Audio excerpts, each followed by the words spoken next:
Qui a éclaté lorsqu'il a été demandé aux accompagnants des deux lutteurs de quitter la table d'honneur pour faire place aux deux protagonistes.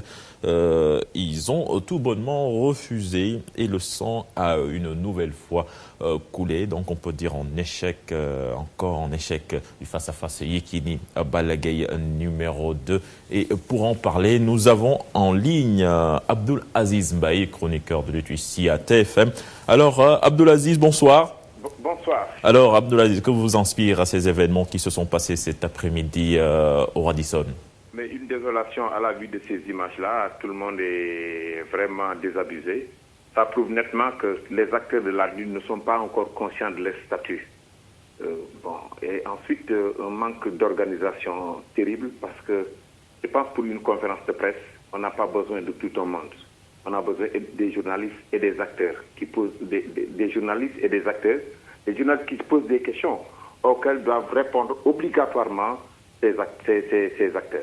Ils ont signé des contrats et les clauses des contrats stipulent que les deux acteurs doivent se présenter à des conférences de presse.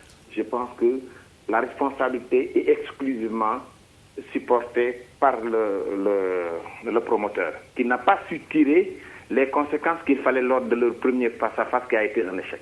Alors, aujourd'hui, sa position me laisse perplexe en disant que oui, il faut le considérer et la lutte est comme ça. La lutte n'est pas comme ça. C'est parce qu'il n'arrive pas, lui, à régler son problème et à prendre des mesures idoines pour au moins appeler les deux acteurs à respecter les termes du contrat. Alors, Abdul Aziz, pensez-vous que ces échecs répétés puissent mettre en péril la tenue de ce combat? Non, pas du tout, certainement. On peut dire que là, les conférences, ce sont les sponsors d'abord qui vont revoir leur copie. Ces lutteurs ne savent pas que les billets d'entrée ne peuvent pas payer les sommes aussi colossales qu'on le